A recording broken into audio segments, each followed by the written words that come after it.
Are you wondering what happens if the creators of Counter-Strike, Half-Life, Team Fortress, Steam, and whatever the f this is, and Portal combined their knowledge to create one single game? Well, let me tell you, because the answer is monkey riding on a pig. Deadlock. You might have heard about this game because it already completely blew up and stopped blowing up, and now it's blowing up again. So what the hell is going on with Deadlock? That is what we are going to find out in this early review. I'm going to talk about the good things and the bad things,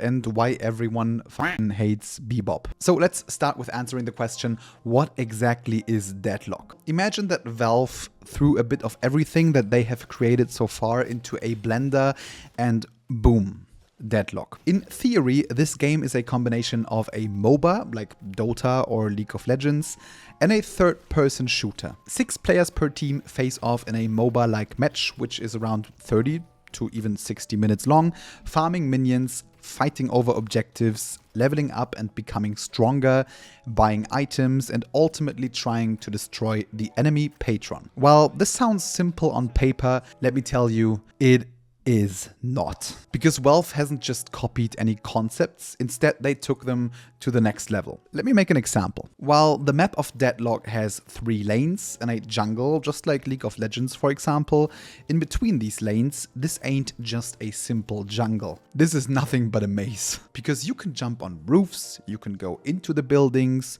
you can go into the basements that connect different buildings with each other, you can go into the subway, you can go into teleporters that quickly move you around the map. You can hide in invisible rooms, you can find vending machines to punch for extra experience, and so on. While the game has just a single map, even after 50 hours of playtime, I have no idea where the fuck I am. Oh, and if you thought farming in this game is easy, you have no idea. Now, most of the MOBAs out there just give you gold for doing the last hit, and you basically want to do as many last hits as possible while zoning the enemy so he cannot do any last hits. Deadlock, on the other hand, allows you to steal the farm from your enemy. Every time an enemy minion dies, his soul will fly up. If you don't shoot it within a certain time frame, it will pop and give you experience. But if your enemy shoots the soul that was supposed to be for you, he gets the experience instead and basically denies your experience. So the laning phase means poking the enemy and trying to kill him, while also trying to kill the minions of his team and trying to do the last hits from these minions, and also trying to deny the last hits of the enemy.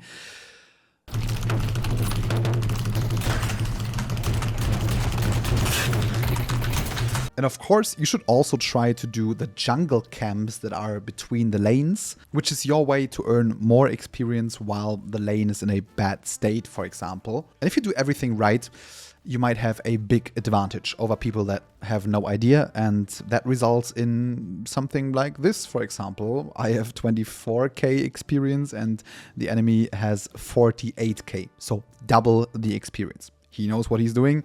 I don't know what I'm doing, at least at this point. So, and if that is not complex enough, don't even get me started on the item system. Bro. The item system is complex. And these items have different tiers, different effects, both active and passive, which completely alter your playstyle, like giving extra charges to abilities or extra damage to your melee hits. Or you could just even buy a carpet and fly around like you are supposed to be a Disney prince, whatever floats your boat or like floats your carpet. And all of this is just... It is very clear that Valve is not trying to create a casual game, but a very competitive and complex game instead. Which is even more mind-blowing if you keep in mind that this game is in early closed alpha phase right now. Which technically means that they are still working on the core of the game, like animations and the core gameplay mechanics, but having such a deep item system already is crazy, to say the least. But don't worry if that is too much for you. The game has in-game functions to browse for community builds, so you could just simply go and pick a build that the community has created. For example, Kevin do Opfer. Right now, the game offers you a whopping amount of 32 different champions to play. 32. How about playing a monkey riding on a pig? Or insanely hot vampire girl? Or how about playing Popeye ordered from Wish? Or you could just play the goat! Or what about playing Flubber? I mean, the ball? Or you could just play a grandpa, looking like a grandma, but actually being a Apache helicopter instead. There is a character for every playstyle, and each of them play very differently and is very unique.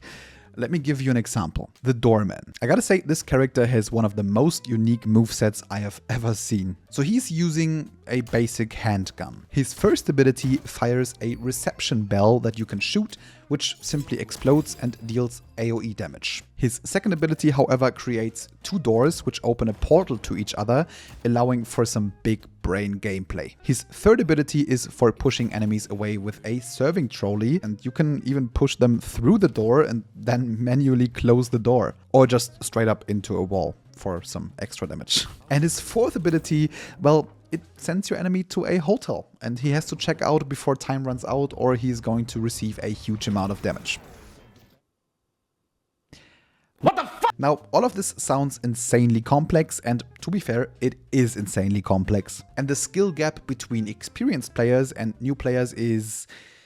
well, let's not talk about it. Even the movement in the game with jumping and sliding and wall jumping and stuff like that is just something that you could master to a level where it is insanely hard to even hit you. But I still have to say that the game is extremely addictive, because it's like League of Legends. You feel like you are constantly improving. Like, you get beaten up real hard, but you become better over time and you learn something new in every game, and you really feel that you are getting better, constantly improving, while you still realize that there's still so much to learn. And that is what competitive gaming is all about. Realizing that you may be the worst player, but there's so much room for improvement. And they really captured that essence in the game like lightning in a bottle. Which also means if you don't really like sweating, this game is not for you. Beyond that, Valve always has this talent to create games that just feel insanely good and clean, and I simply can't stop playing the game. That is, unless I face the edgelord version of Blitzcrank, the ultimate evil called Bebop. Because he's not just pulling you in and punching you and dealing a lot of damage. His ultimate is a fucking Kamehameha. Deals so much damage! But even though I got clapped over and over in this game, I kept getting better, which is just such a good feeling, and it keeps you coming back to the game for more, and I love everything about it. And if you love what I'm doing, maybe even consider leaving a sub. That would help me a lot. So, what is going on with the player count? Well, this game had an all-time peak of over 171,000 players. But over the course of 1 year, the player count went down to about 10,000 players on average. And now they have recently released a huge update with 6 new characters at the same time, a new lobby system, improved graphics, and much more. Which brought many players back to the game because they wanted to test the new characters, and that brought the player count back up to around 60,000. However, it is almost certain that this player count is going to go down to about 10,000 to 20,000 again. And some people say that the hype for the game is technically over. Let me tell you, they have no idea, because Valve hasn't even started. And whoever is saying that the hype for the game is over is just trying to bait engagement. Right, Flubber?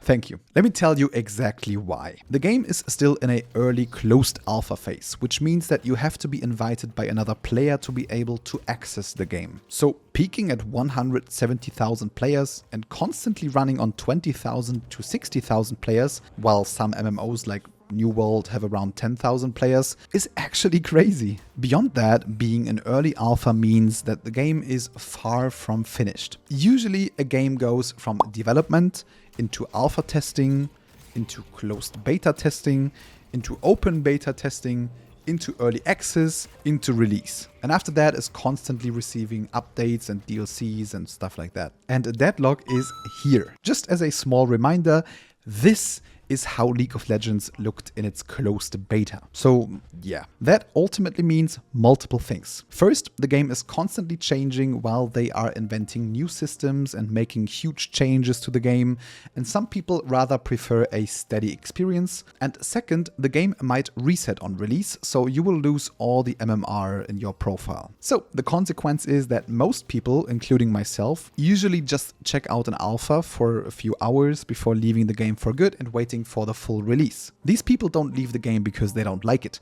They simply don't want to waste any time because the game is not released yet and ranked progress is going to be reset. And they don't want to get used to any meta or like deep mechanics that might not be present on release. The next big factor is that there is nothing that you can unlock at the moment. No skins, no characters, nothing outside of the matches except climbing in your MMR. Another big factor is that due to the closed alpha state, there is zero marketing for this game right now. They don't promote the game because it's simply not finished. So all the hype and all the players simply came from voluntary free content by content creators. And as you know, content creators, they play a game, they move on to the next one. Now you can imagine that when the game is finished, they start doing marketing. And the marketing could go crazy because Valve is the owner of Steam. So Steam is the biggest gaming platform of the world, and they can just simply put this game on the front page for as much as they want. And beyond that, almost every Valve game and product released has been a major success and is still popular today, which means you can be sure that this game is not going to fail. Alright, so I have played a fair amount of the game and I wanted to list the good and the bad things for you, so you can decide if you want to check out the game yourself or not. But keep in mind, this game is still an early closed alpha, so all these things might change a lot until release, so this is just a very early alpha review of the game. Let's start with the good stuff. Graphics and animations of this game are very timeless and they are looking clean. Beyond that, the gameplay is extremely smooth and fluent and it feels very good, especially the movement. The learning curve of the game is satisfying and you can literally see yourself improving with every new game. And the mechanics of Deadlock are very complex and you can sink a lot of time into the game, which also means it's a great game to create content around. The game already has a wide variety of characters with over 32 unique characters, and each of them is very unique and very fun to play. The overall quality of the game is very high and I didn't encounter any bug or any technical issue in the game at all, which is crazy for a closed alpha state. The game had insane player counts, even with closed access, and absolutely zero marketing, which is a great sign for release, where they will pull out the big marketing moves. And you also have to keep in mind that Valve is owning Steam, which allows them to push the game to many new players on release frequently, so you will probably never be in queue for too long. However, of course, the game also has some problems, so I want to list them as well. First up, it is already extremely complex and might be too hard to get into for casual players that have never played a MOBA before. And I can only imagine it becoming like way more complex until release. Even streamers like XQC said that the game is too complex for him. If you don't like sweaty games and games that are very competitive, this game is probably not for you. Because the skill gap can be insane and pros do not just have knowledge, but also better aim, better movement, and all of that can make a huge difference. Another problem is that due to its alpha state, people are sometimes not taking the game serious, leaving mid-game, which can result in games that you simply can't win. Other players can also be very toxic, which unfortunately is pretty common in MOBAs, so I recommend just deactivating the voice chat and the in-game chat. Beyond that, the game constantly changes due to its early alpha state, so you will always have to adjust to frequent changes, which can also lead to balancing issues. Lastly, there is nothing to unlock at the moment except rising MMR, and your MMR progress will probably be erased until release because the game is still in closed alpha, so keep that in mind. So that is it for Deadlock. Did you already play the game? And if so, how did you like it? Please share your thoughts in the comment section below and we can have a little discussion over that. And if you're testing the game yourself, don't play Bebop. Now, if you want to know about all the other big games that are still coming in 2025, you should check out this video because I talk about all the big games that are still coming in 2025. So I've put a lot of work into it. It's very long and it's been a lot of work. So if you check it out, thank you very much. And if you don't, thank you for watching this video. I see you in the next one. Have a good one.